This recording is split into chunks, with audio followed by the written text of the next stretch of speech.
Përmbledhja e ngjarjeve kryesore të ditës në Radio 7. Kryeministri i Maqedonisë së Veriut pranoi se ende nuk ka një marrëveshje me koalicionin vlerë se kush do të marrë drejtimin e Ministrisë së Mjedisit pas largimit të Izzet Mexhitit. Јас кога дадов одговор вчера на прашањето, а вие го поставивте името Беким Сали, јас кажав дека го познавам. Unë thash që e njoh dhe se kam vlerësim të lartë si personalitet, ndërsa në lidhje me lëvizje strukturore në qeveri, një bisedë të tillë nuk e kemi patur. Edhe në këtë moment gjithmonë jam i gatshëm të flasim për gjithçka, por që është arritur marrëveshje me VMRO-DPMNet si partia më e madhe në Maqedoni, në kuvende në qeveri, nuk ka marrëveshje për diçka të tillë, por si njeri, për Bekim Salin kam vlerësim të lartë. Во парламентот и во владата такво нешто нема договорено, но како човек за Беким Сали имам само највисоко мислење. Deklaroi kryeministri i Maqedonisë së Veriut, Histria Miskovski. Nga koalicioni Vlen më herët kishin deklaruar se ministri Bekim Sali do të marrë postin e zëvendës kryeministrit dhe pritet një marrëveshje për ministrin. Bilal Kasami merr zyrtarisht mandatin e dytë si kryetari i komunës të Tetovës pas fitores në raundin e dytë të zgjedhjeve lokale më 2 nëntor. Ky është mandati i dytë i Kasamit në krye të Tetovës, mes të tjerash kryetari në detyrë tha se do të vazhdojë të realizojë projektet e nisura, ndërsa theksoi se e mira e këtij mandati do të jetë se nuk do të ketë më nga ata që e akuzojnë se po realizon projektet e lëna përgjysmë nga ish kryetari. Alianca për shqiptarët ka reaguar në lidhje me raport progresin e Komisionit Evropian për Maqedoninë e Veriut për vitin 2025, duke cilësuar një dokument të rëndësishëm që reflekton realisht gjendjen e brendshme politike, institucionale dhe demokratike të vendit. Sipas Aliancës, raporti tregon sfida serioze në drejtësi dhe sundim të ligjit. Qeveria duhet të ndërmarrë masa konkret për depolitizimin e institucioneve të drejtësisë dhe funksionimin e pavarur të prokurorisë dhe gjykatave. Po ashtu partia kërkon veprime konkrete kundër si shton korrupsionit dhe klientelizmit. Biznesmenët e Luginës së Preshevës bëjnë bashkë për të investuar në krijimin e një pike grumbulluese për produktet bujqësore. Në kuadër të konferencës së tretë Ekonomia shpëton Luginën të organizuar nga Unioni i Afarizëve për Preshevën, Bujanovsin dhe Medvegjen, është vendosur gurthemeli i projektit ekonomik Hambari Luginës. Ky projekt ka vlerën prej 720.000 eurosh dhe bashkon 100 aksionerë shqiptar nga mbar rajoni dhe diaspora. Sipas organizatorëve, pika grumbulluese do të shërbejë për mbledhjen e të gjitha produkteve bujqësore të cilat do të klasifikohen dhe më pas do të eksportohen në vendet perëndimore. Kryetari i komunës së Bujanovsit, Arbër Pajaziti, e vlerësoi këtë projekt si një hap të rëndësishëm drejt zhvillimit ekonomik të rajonit. Radio 7, zëri pozitiv i qytetit. Kuvendi i Shqipërisë miratoi me 77 vota pro dhe 36 kundër projektligjin për barazinë gjinore. Miratimi i tij shoqërua me përplasje brenda parlamentit. Kundër votuan deputetët e Partisë Demokratike. Jashtë sallës së parlamentit pati protesta dhe në orët e pasdites nga koalicioni Pro Familjes. Pastor Akil Pano paraqiti një arsyet sepse është kundër ligjit dhe pasojat që ai sjell në familjen dhe shoqërinë shqiptare. Nuk duhet jemi gati të lejojmë të rrëmbet dignitetin njerëzor.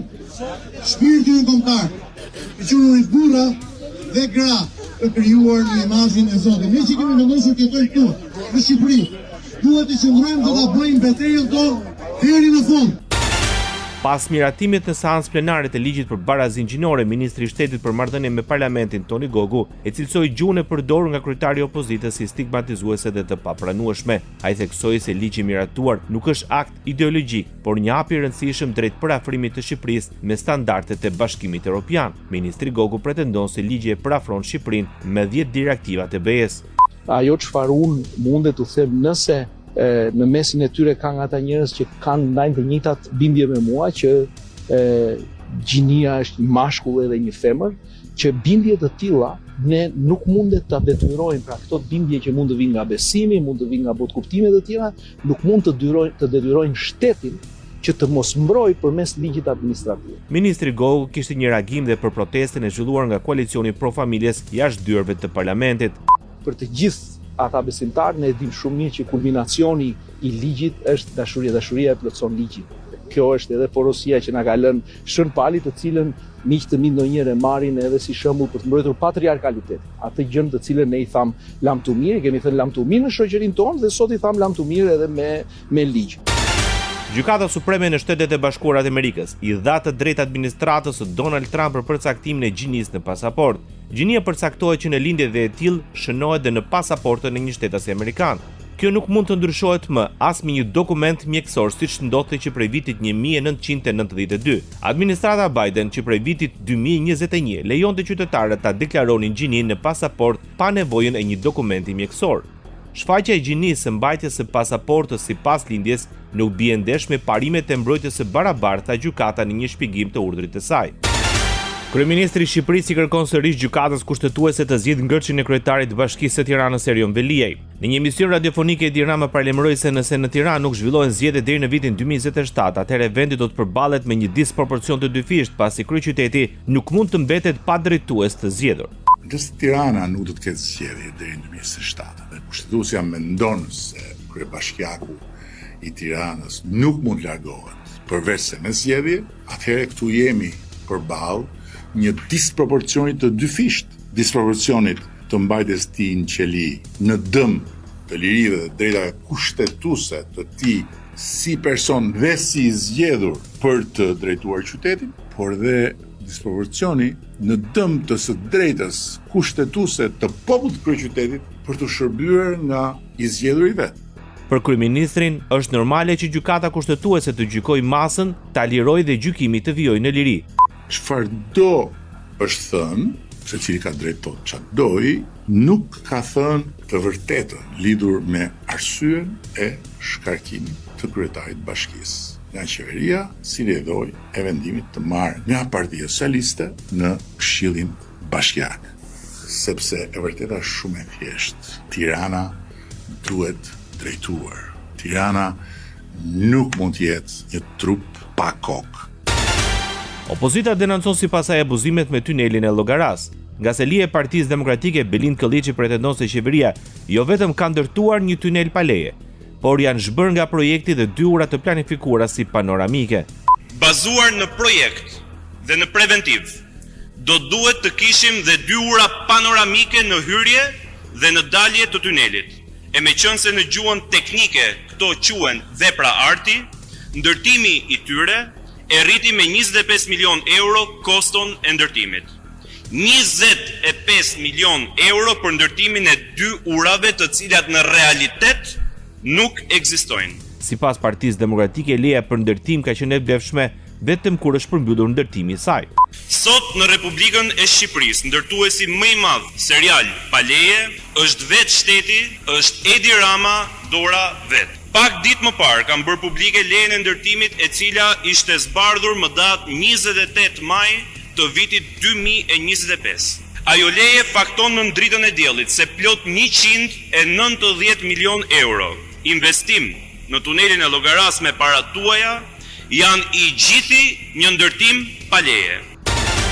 Parlamenti shqiptar miratoi me 105 vota pro për bërjen e Komisionit Posaçëm për Reformën Zgjedhore dhe Komisionin për Reformën Territoriale. Nga grupi parlamentar i Partisë Demokratike në Komisionin për Reformën Zgjedhore do të marrin pjesë Oert Bylykbashi, Ivi Kaso, Gens Trazimiri, Albana Vokshi, Gjingjoni, Arian Ndoja, Klevis Balliu dhe Elda Hoti. Antarët e Partisë Socialiste për Komisionin e Reformës Zgjedhore janë Damian Gjiknuri, Arbian Mazniku, Bledar Çuçi, Ulsi Manja, Olsi Komici, Aurora Mara dhe Ogerta Manasteliu. Kuvendi i Shqipërisë rrëzoi dhe kërkesën e Partisë Demokratike për ngritjen e një komisioni hetimor për shkarkimin e presidentit të Republikës Bajram Begaj. 77 deputetët e shumicës miratuan kërkesën e Komisionit të Ligjeve që e konsideronte të paligjshëm ngritjen e komisionit hetimor për shkarkimin e presidentit të Republikës, ndërsa pro komisionit hetimor votuan 32 deputet. Vota. Sekretari i përgjithshëm i NATO-s Mark Rutte paralajmëroi se kërcënimi rus nuk do të përfundojë me Ukrainën dhe se Moska po përgatitet me kundërshtarë të tjerë për një konfrontim afatgjatë. But the danger posed by Russia will not end when this war does. Duke folur në forumin NATO Industri në Bukuresht, Rutte i tha sektorit industrial të aleancës se angazhimi i vendeve anëtare për të shpenzuar 5% të prodhimit të brendshëm bruto për mbrojtje deri në vitin 2035 ishte ajo që duhej përqendruar të sigurt. I bëj thirrje industrisë të avancojë në mënyrë që Aleanca Atlantikut Veriut të prodhojë më shumë armë se ata që kërkojnë të na dëmtojnë ose të na dobësojnë, tha Mark Rutte. Ai tha se mbetet thelbësore në këtë moment rritja e prodhimit të kapaciteteve nga mbrojtja ajrore e nivelit të lartë deri tek interceptorët e dronëve me kosto të ulët. Polonia dhe Rumania po vendosin një sistem të ri të mbrojtjes të quajtur Merops, i prodhuar nga Shtetet e Bashkuara të Amerikës. Shkak janë bërë ngjarjet e shpeshta ku dron rus kanë hyrë në hapësirën ajrore të NATO-s. Qëllimi është të krijohet një linjë mbrojtje në kufirin me Rusinë që të pengojë çdo ndërhyrje. Nevoja për këtë sistem u bë më e qartë pas hyrjes së rreth 20 dronëve rus në hapësirën ajrore polake në shtator, ku mobilizuan avion me kosto miliona dollar për të interceptuar dronë që kushtonin vetëm 10 mijëra dollar. Rumania dhe disa vende të tjera europiane përjetuan ndërprerje në aeroporte dhe bazat ushtarake për shkak të dronëve. Sistemi mund të mbrojë edhe infrastrukturën kritike si aeroportet. Polonia fillon trajnime ushtarake për vullnetarët. Një program pilot do të fillojë më 22 nëntor, tha ministri i mbrojtjes Kamyz në Varshavë. Programi në gatishmëri synon të trajnojë 400.000 civil vitin e ardhshëm. Kjo luftë po shpërthen përtej kufive tan, ka akte sabotimi në detin Baltik dhe betejë në hapësirën kibernetike, sa Kamyz duke referuar qartë pushtimit të plot rus të fshinjit të Ukrainës. Trajnimet e mbrojtjes nuk duhet krahasohen me shërbimin në ushtri. Ato nuk përfundojnë me një betim ose regjistrim në listën e rezervistëve, tha Ministria e Mbrojtjes polake. Gjermania mund të blejë dron nga Turqia. Një zyrtar i lartë ushtarak gjerman deklaroi se vendi i tij mund të blejë dron teksa Berlini synon të forcojë kapacitetet e veta të mbrojtjes pas pushtimit rus të Ukrainës, sipas Deutsche Welle. Bashkëpunimi me Ankaran shihet si një mundësi strategjike që mund të sjellë përfitime për të dyja palët, duke përfshirë prodhimin e përbashkët dhe bashkëpunimin teknologjik në industrinë e mbrojtjes. Bashkimi Evropian rrit fondet për Ukrainën. Kompanitë ukrainase do të mund të marrin pjesë në projektet e kërkimit dhe zhvillimit të mbrojtjes të avancuar nga Bashkimi Evropian pas një marrëveshje të përkohshme të arritur mes negociatorëve të vendeve anëtare të Bashkimit Evropian dhe Parlamentit Evropian, njoftoi presidenca daneze. Marrëveshja e re lidh Ukrainën me Fondin Evropian të Mbrojtjes që synon të forcojë konkurrueshmërinë, efikasitetin dhe inovacionin e sektorit të mbrojtjes të BE. Ky fond ka një buxhet për rreth 9.5 miliard eurosh për periudhën 2021-2027. Sport. Trajneri i kombëtarës shqiptare të futbollit Silvinho paraqet listën e futbollistëve të thirrur për të luajtur 2 ndeshjet e fundit. Në konferencën për media nga shtëpia e futbollit, trajneri Silvinho prezantoi listën me 25 lojtarët e grumbulluar për 2 sfidat e ardhshme ku Shqipëria ka mundësinë më të mirë për të siguruar një bilet historike për play-offin e kësaj gare. Il criterio sempre stato un calciatore vedi non è perché gioca 10 partite con Real Madrid o perché non gioca con altre squadre. Veni perché a noi ci interessa. Në fakt kriteri ka qenë gjithmonë i tillë. Ne nuk grumbullojmë lojtari i cili luan ndoshta 10 ndeshje me Real Madrid apo nuk grumbullojmë lojtari i cili nuk luan me klubin e tij.